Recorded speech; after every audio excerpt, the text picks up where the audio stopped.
बिस्मिल्लाहिर्रहमानिर्रहीम सल्लल्लाहु अला मुहम्मद सल्लल्लाहु अलैहि व आलिहि वस्हाबिहि वज़वाजिहि व अहबाबिहि व ज़ुर्रिय्यातिहि व अहले बैतिहि व अहले ताअतिक अजमाइन व कुल्ली उम्मती व बारिक वसल्लम। नाज़रीन, बाज़ औक़ात ऐसे मामलात हमारी ज़िंदगी में होते हैं कि जिसमें हम जो है वो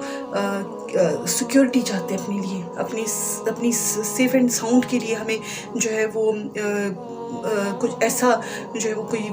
विर्द, कोई ऐसा वजीफ़ा हमें चाहिए होता है, कोई ऐसा अमल हमें चाहिए होता है जिससे हम अपने आप को महफूज तसव्वुर करें। तो इसके लिए हम क्या चीज़ करें और इस कैफियत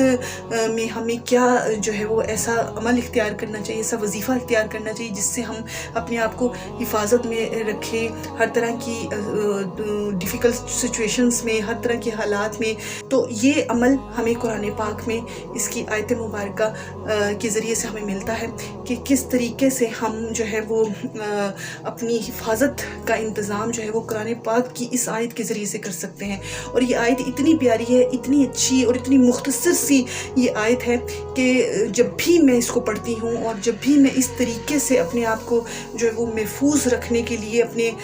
जब कभी मुझे किसी चीज़ से खौफ महसूस हो रहा होता है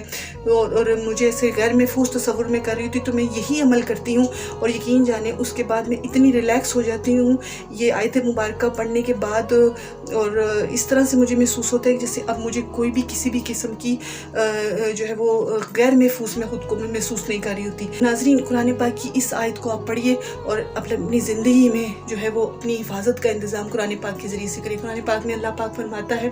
बेशक मेरा रब हर शय पर निगहबान है, बेशक मेरा रब हर शय पर निगहबान है।